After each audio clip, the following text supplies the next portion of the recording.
The Stardew Valley 1.6 update was released on mobile and consoles 3 weeks ago, with tons of cool changes and new additions. If you haven't seen it yet, check out my video on 25 changes you might have missed, linked in the description box below. Because there's always more to explore in the valley, here are 25 more changes that were added in the update that you should definitely keep a lookout for. You can now place beds and sleep inside any constructed buildings that allow furniture. This means that you can even sleep inside your barn and wake up to pet your animals immediately if you haven't gotten an auto petter yet. There's a new random event, Fish Frenzy, which occurs during the day and increases your chances of catching the specific fish at bubbling spots. You can unlock the new bait maker recipe at level 6 fishing, which produces targeted bait for any fish. Use this whenever it's raining in spring or fall to catch more catfish in the river, as catfish is one of the more profitable fish in the game and can be caught all day whenever it rains. Pair this with the quality bobber to increase the quality of your catch by 1 level, and place it in the fish smoker to double the sell price of your fish.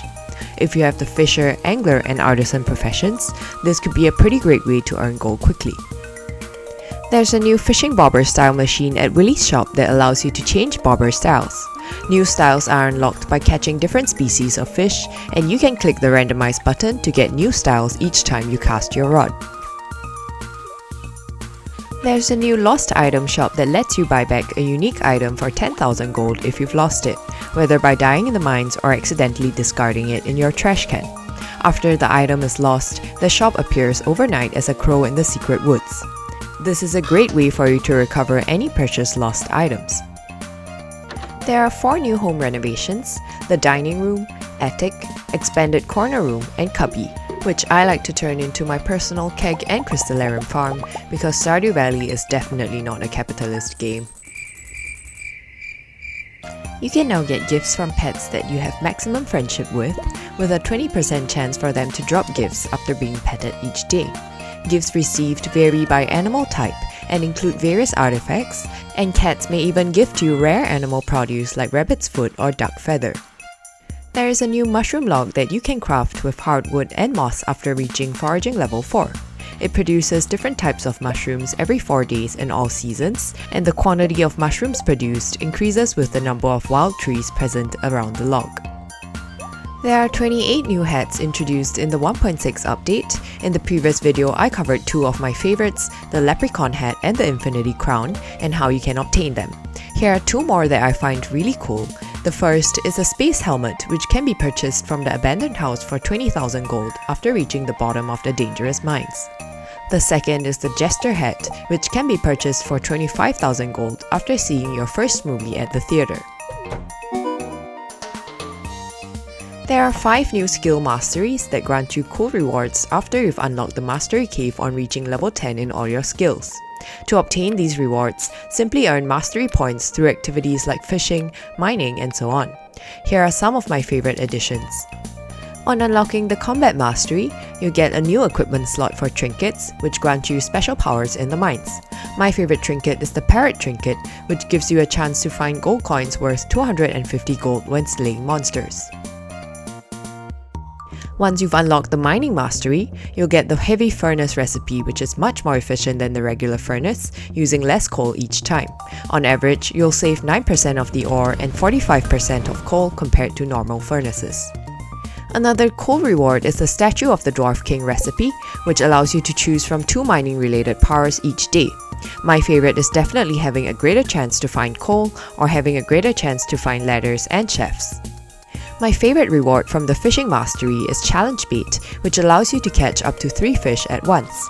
However, each time the fish escapes the fishing bar, you lose 1 fish, so be sure to pair it with some fishing buffs or tackles like the cork bobber to make it easier to get perfect catches. The foraging mastery gives you the treasure totem recipe, which is a game changer for late game progress towards perfection. Each time you use the treasure totem, 16 artifact spots will spawn, allowing you to quickly obtain fossils or artifacts. If used on Ginger Island, there is also a chance to obtain artifact troves, omni geodes, or golden coconuts, which can be broken open at Clint's for valuable items. There is now a new way for you to obtain an auto petter besides from the Skull Cavern chests. The Foraging Mastery unlocks golden mystery boxes, which can be opened at Clint's for a bunch of rare items like books or prismatic shards, and even an auto petter. The Farming Mastery gives you one of the best additions in the 1.6 update, the Iridium Scythe. It allows you to harvest your crops quickly, saving so much time for you to do other things in the valley. Fish ponds can now be buffed with golden animal crackers if you have the Farming Mastery, which gives 2 times the normal output of animal produce, including fish roe. In the 1.6 update, you can also put legendary fish in fish ponds, limited to 1 per pond, and fish ponds also got a slight buff in production, with a chance to produce extra roe whenever they produce roe. This could be a great way for you to earn some extra gold, given aged roe of the legend fish sells for more than 7,000 gold with the artisan profession. You can steal the decorative lanterns around town to make your farm look prettier. On Fall 17, these decorations will appear in front of villagers' houses and at the graveyard, so feel free to take one or all of them home. If you leave the jack-o'-lanterns out after the end of fall, they will rot on Winter 1, so be sure to store them in a chest or move them indoors on Fall 28 if you don't want them to turn into trash. Speaking of trash, there is a new trash catalog in the 1.6 update, which gives you unlimited trash-themed furniture and decor items at no cost. After searching through at least 50 trash cans, you'll get a 0.2% chance of obtaining it after that. In the 1.6 update, there are also 26 new skill and power books that you can obtain. One of these is the Alleyway Buffet, which increases your chance to find items in the trash by 20%. You can find this book hidden in a golden trash can north of the minecart track outside Clint's shop. Clear the path here and you'll find the golden trash can hidden behind a tree. Other cool power books added in 1.6 include the Diamond Hunter book, which gives you a chance to get diamonds from mining stones and can be bought from the Dwarf in the Volcano Dungeon on Ginger Island for 10 diamonds. The Treasure Appraisal Guide that triples the sell price of all artifacts and can be obtained by opening artifact troves or purchased from the bookseller for 20,000 gold starting in year 3. You can use this power together with treasure totems to earn gold quickly. There are also books that increase your speed like Way of the Wind Part 1 and 2, Old Slitherlings which increases your speed running through crops, and the Horse book which increases your speed on a horse. These books can all be bought from the bookseller. You can now purchase villager weapons from the Desert Festival if they are running a stall. This includes weapons like Elliot's pencil, Alex's bat, Haley's iron, or Sam's old guitar, just to name a few. The Desert Fest takes place on Spring 15 to 17 after the bus to Calico Desert is repaired, with tons of cool activities and rewards to be earned. If Emily is running a stall at the Desert Fest, you can also purchase a prismatic shard from her.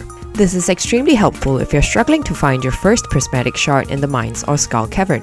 When she's not running a stall, you can also find her with Sandy offering outfit services, so be sure to head over to get a full makeover with cute outfits every day. Besides the Desert Fest, there are 2 more new festivals in the 1.6 update, the Trout Derby and the Squid Fest, which take place on the 20th and 21st of summer and the 12th and 13th of winter respectively. So be sure to check out these new festivals for cool prizes. And those are 25 more changes in the Stardew Valley 1.6 update. Let me know in the comments if anything surprised you from the new update, and be sure to like and subscribe if you want to see more content like this.